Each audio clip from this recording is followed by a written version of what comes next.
Greetings, dear friends. This is your personal English coach Divyam here, and today we are going to deal with one of the beautiful poems that you have in your syllabus. It's called The Rime of Ancient Mariner, written by Samuel Taylor Coleridge. I want to tell you something about the poet before we begin. So, the poet Samuel Taylor Coleridge was born on 21st October 1772 in England, and he died on 25th July 1834 at the age of 61 in England. And by occupation he was a poet, he was a critic and a philosopher. Some of his other works include Kubla Khan and Christabel. Now let's begin with the poem one by one. So we directly go to the stanza, and let's see the first stanza first. It is an ancient mariner, and he stoppeth one of three. By thy long grey beard and glittering eye, now wherefore stoppest thou me? This means that there is a very old sailor or a mariner, and there were three people going to a wedding ceremony, and he stops one of them, and the person who is stopped is asking, with your long beard and glittering eyes, why have you stopped me? The bridegroom's doors are wide open. So that's what the next line says. The bridegroom's doors are opened wide, and I am next of kin. The guests are met, the feast is set. Mayst hear the merry din. So it means that the person who is stopped is saying, the ceremony has begun, the bridegroom's door are wide open, and I am one of the closest relative. The guests are here, and all the eatables are set, and you can also hear the sounds, the cheerful sounds from the people inside. So that's what the last line suggests. Mayst hear the merry din. So there's a lot of cheerful sound going on inside, and I really need to go. He holds him with his skinny hand. There was a ship, quoth he. Hold off, unhand me, grey-beard loon. Eftsoons his hand dropped he. Which means that the person, the mariner, is holding him with his skinny hand, because now he's old and there's no more flesh left. The hand has become skinny, and he started speaking. There was a ship. Quoth he means he quoted. And the person who is stopped gets angry, and he says, leave me alone, hold off, unhand me, grey-beard loon. So he calls him a lunatic. That's why they have used the word loon. Eftsoons his hand dropped he. Eftsoons mean as soon as. So very quickly he dropped his hand. The next stanza says, he holds him with his glittering eye. The wedding guest stood still, and listens like a 3 years child. The mariner hath his will. Now his eyes are glittering, which means the sailor or the mariner has the power of hypnosis. So people who hypnotize have this capability of holding people through the look. So the mariner is looking at the guest in such a way that he is hypnotized and he can no longer move. And so it's written, the wedding guest stood still and listens like a 3 years child. So as a 3 years child would listen to your story with a lot of curiosity, he was hypnotized in doing the same. And the mariner hath his will. So the mariner did what he wanted to do. The wedding guest sat on a stone. He cannot choose but hear. And thus spake on that ancient man, the bright-eyed mariner. So, which means that the guest now had sat down on a stone. He had no choice but to listen to him. And therefore, now the mariner is convinced that the guest is going to listen. So he had his will, and now he started speaking. The ship was cheered, the harbor cleared. merrily did we drop, below the kirk, below the hill, below the lighthouse top. He is trying to tell the scene after which the events followed. So it began with taking off of a ship when the harbor is cleared and everybody's happy. There is a church, there is a hill, there is also a lighthouse below which the ship is taking off. Looking at the next stanza, it says, "The sun came up on the left, out of the sea he came, and he shone bright, and on the right went down into the sea." This stanza typically means that the sun rose from the left where the speaker was saying. So it basically means the sun rose from east. It went all the way to the top and sat in the west. So this is just a way of saying that, sun rose from east and sat in the west. So it's like it came up from the sea from the left side and came down from the right side, higher and higher every day, till over the mast at noon. The wedding guest here beat his breast, for he heard a loud bassoon. Bassoon is a musical instrument, and as soon as the mariner was addressing the guest, like this happened, that happened, the ship was about to leave, there is a musical instrument that is heard from inside of the ceremony. So the wedding guest here beat his breast, means he is very anxious now because he has to be there for the wedding, but he could not. The bride hath paced into the hall, red as rose is she, nodding their heads before her goes the merry minstrelsy. So the bride had already entered the hall. She is very beautiful, and nodding their heads before her goes the merry minstrelsy, which means there is a people who sing, who entertain the audience, and that is called minstrelsy. And they are just before the bride and they are nodding their head. The wedding guest, he beat his breast, yet he cannot choose but hear, and thus spake on that ancient man, the bright-eyed mariner. So the wedding guest is nervous and anxious, and he want to go inside, but he cannot because he is hypnotized by the bright-eyed mariner. And now he starts speaking again. And now the storm blast came, and he was tyrannous and strong. He struck with his overtaking wings and chased us south along, which means the ship was facing a tyrannous storm which was very strong, and it is personified to have wings. That's why the poet says overtaking wings and chased us south along, which means the ship was going in the south direction and the storm was chasing them in the same direction. With sloping masts and dipping prow, as who pursued with yell and blow, still treads the shadow of his foe, and forward bends his head. The ship drove fast, loud roared the blast, and southward we fled.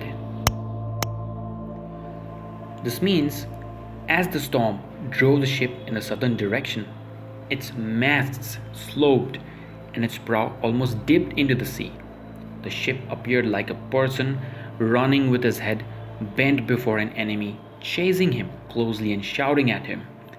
Thus the ship kept feeling like an enemy, and it's going southwards. And now there came both mist and snow, and it grew wondrous cold, and ice mast high came floating by, as green as emerald. So the ice is compared with emerald, which is a very costly diamond, and now it became cold. So there was mist, there was snow, people couldn't see anything. It was wondrous. Wondrous means it is very cruel and chilling cold. An ice mast high came floating by, as green as emerald. So now there's ice, and the atmosphere has turned too cold. And through the drifts, the snowy cliffs did send a dismissal sheen, nor shapes of men, nor beasts we ken. The ice was all between. Which basically means that the storm is compared to a huge flying creature that chases the ship and it drives them all the way to the Antarctic, where they start to see a huge iceberg that look green in clear water. And now the ship reached the region of mists and ice. It was intensely cold, and iceberg and snow capped cliffs could be seen. The place was totally deserted, and only ice could be seen all around. So it says, the ice was here, the ice was there, the ice was all around. It cracked and growled and roared and howled like noises in a swound. To swound means to faint, and the mariner and other shipmates were only surrounded by ice on all the sides, and that made funny sounds like growling, cracking, howling. So if somebody's fainting, you would hear the same kind of sounds, So they've compared it with the word swound here. At length did cross an albatross. Through the fog it came. As it had been a Christian soul, we hailed it in God's name. So while this was going on, the storm, the ice, the cold, the atmosphere, they saw an albatross which came through the fog, and everybody started believing that it is a good luck, it is a Christian soul. So they all were happy because they thought that God had sent this Christian soul to save all of them. It ate the food it never had eat, and round it flew. The ice did split with a thunder fit. The helmsman steered us through. Which means the albatross ate the food the sailors gave and hovered around the ship. Now, while all of this was going on, the south wind started blowing, which was favorable to the ship, and so the helmsman, the person who was steering the ship, they got through the storm. So that's why it says, and good south wind sprung up behind. The albatross did follow, and every day for food or play came to the mariner's hollow. Hollow means a yell. If you call someone, it's called a hollow. So as soon as the mariner would call the albatross, it would come to him, it would come to the sailors. It might be for food, it might be for playing. And good south wind sprung up behind. So now south wind starts blowing. Now the storm is settling down. Everything is peaceful. In mist or cloud, on mast or shroud, it pours up for Vespers 9. Whilst all the night, through fog smoke white, glimmered the white moonshine, which means the albatross would sit on the mast's sails. The mariner and other sailor continued sailing for 9 more days. At this juncture, the mariner looked fearful and guilty. Now, that's written in the next paragraph, but what's described here is while the ship was standing there, like it had to take a halt for a couple of days, and the albatross came to the ship every day at fixed time, no matter what the weather was. The ship was struck, and albatross came for 9 days, whether there was cloud or fog or mist. And during the night, due to fog, the moonshine seemed to be somewhat blurred but glimmered. God save thee, ancient mariner, from the fiends that plague thee thus. Why look'st thou so? With my crossbow I shot the albatross. The stanza means that the wedding guest notices the mariner looked very pale and sickly while he was telling the story about the sea voyage. Therefore, he asks the mariner why he looked so troubled. And then he started praying, he started wishing that God might save the mariner from the evil spirits that are making him suffer so much. But suddenly, the mariner tells him that he shot the albatross with a crossbow. Now, this is the end of first part, and there are a couple of difficult words that are written. You might go through them and memorize them while we start with the second part. The sun now rose upon the right. Out of the sea came he, still hid in mist, and on the left went down in the sea. Which means the sun rose upon the right, and it looked as if it came out from the sea, but still there was a little bit of mist in the air, in the atmosphere. And on the left went down in the sea. So again, it shows the starting and ending of a day typically, how the sun comes from the east and sets from the west. But from the angle that the author is narrating the poem, it looked as if the sun rose from his left side and settled on the right side, while still there is mist and fog in the air. And good south wind still blew behind, but no sweet bird did follow, nor any day for food or play came to the mariner's hollow. Which typically means that after he shot the albatross, still there was good south wind, but the only difference was now, even if the mariner called, the albatross wasn't seen. Even when the sailors called the albatross, no bird would come for food or play, and it was all lonely. And I had done a hellish thing, and it would work him woe. For all averred, I had killed the bird that made the breeze to blow. Ah, wretch, said they, the bird to slay that made the breeze to blow. So, as I said, the sun rose on the right side of the ship, though it had been misty all the day. The sun set, and the favorable south wind was still blowing, but there was no bird to keep them company or eat the food they offered. So, all the shipmates, now they are condemning the mariner of killing the albatross. Why? Because they felt that the albatross was a bird of good omen, good luck. And now they'll be facing misfortune and disaster for killing the bird for no reason. So if we go line by line, it says, and I had done a hellish thing. I have done the worst thing possible. And it would work him woe. And it would work em. Work em is work them. Woe is trouble.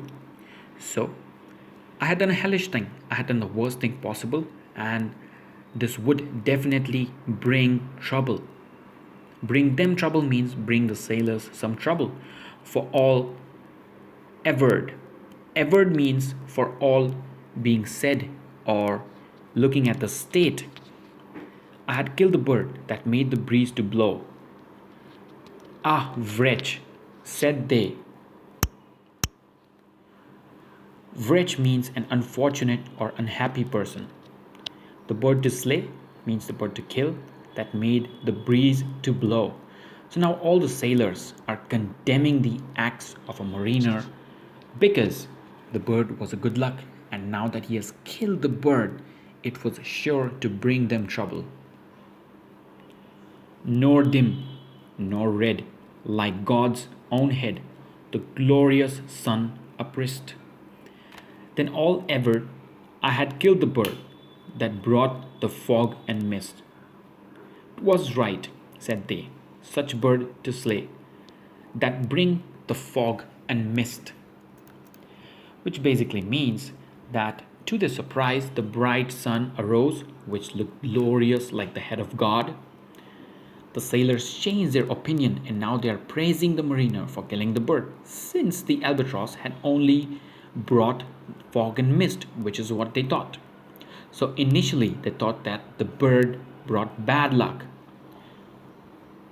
and that is why the fog and mist were around. Now they're changing their mind. Now they're changing their opinions. They thought that the bird was a good luck, but now they're thinking that it's a bad luck. So the sailors changed their opinion and now they're praising the mariner for killing the bird, since they thought that the albatross only brought fog and mist. Now everything was good. The ship sailed gently and white foam was flying on the surface of the silent ocean, which is addressed in the next stanza. The fair breeze blew, the white foam flew, the furrow followed free. We were the first that ever burst into that silent sea. So this stanza states that there was a cool rush of wind and white foam flew. So the foam that was being created in the sea that flew as well with the ship. The furrow is nothing but to make a rut. It's if we use it in the verb form, it means to make a rut, groove, or trial in the ground or the surface of something. That's the meaning. And if we refer it as a noun, it is a long narrow trench made in the ground by a plow, especially for planting seeds or irrigation. So here it is referring to the long narrow trench made by the ship on the sea. We were the first that ever burst into that silent sea. So now everything has settled. The sun was risen and there was cold winds blowing, and after the storm, the poet refers that they were the first people who started taking off with a little bit of trench that was made by the ship on the sea. Down dropped the breeze. The sail dropped down, was sad as sad could be, and we did speak only to break the silence of the sea. All in hot and copper sky, the bloody sun at noon, right up above the mast did stand, no bigger than the moon. Too much silence is not good, and the ship is surrounded with fear because nobody is speaking. There is no wind. The sails dropped in the sky looked like a heated copper. The sun looked red and very small, just like the moon. And if at all any of the sailors spoke, then they did that because they wanted to break the silence. It was too silent in that sea now. Day after day after day, we struck or beneath nor motion, as idle as a painted ship upon a painted ocean. So every day it was a regular routine. Nobody moved and nobody seemed as if they are breathing. Everybody was still, as idle as a painted ship. So it looked as if it's not real, it's painted. So it was that still. Everybody was motionless. Water everywhere, and all the boards did shrink. Water everywhere, nor any drop to drink. The very deep did rot. O Christ, that ever this should be. Yea, slimy things did crawl with legs upon the slimy sea. Now the ship was stuck at the same place because there was no wind or tide. As I said, it was like a painting. Although there was water everywhere, the boards of the ship started shrinking, and sailors did not have even a single drop to drink. The very deep did rot. So, deep is referred to as ocean, which seemed as if it's rotting. You slimy things did crawl with legs upon the slimy sea. The water looked rotten, and sticky and ugly sea creatures could be seen near the ship. About in reel and rout, the death fires danced at night. The water, like witch oils, burned green and blue and white. So the sailors prayed to God to save them now. Death fires appeared to be dancing and hovering around them, and the seawater looked like the oil burned by witches. And some in dreams assured we of the spirit that plagued us so. 9 fathom deep, he had followed us from the land of mist and snow. Which means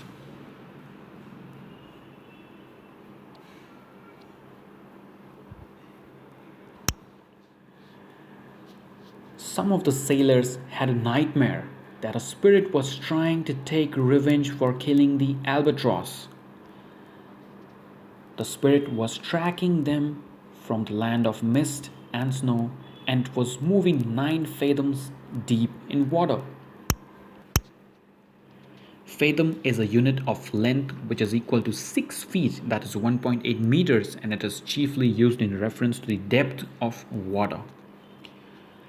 And every tongue, through utter drought, was withered at the root.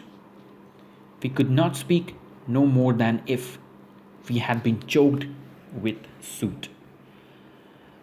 This means some of the sailors had a nightmare, and because we know that there was no water to drink, everyone was dumbfounded, and as it's written, every tongue through utter drought was withered at the root. To wither means to become dry and shriveled, which means to fade or to fall into decay or decline. And next line says, we all had been choked with soot. Now, what is a soot? It is a deep black powdery or flaky substance consisting largely of carbon produced by incomplete burning of organic matter. So it seemed as if everybody was choked. Ah, well a day, what evil looks had I from old and young.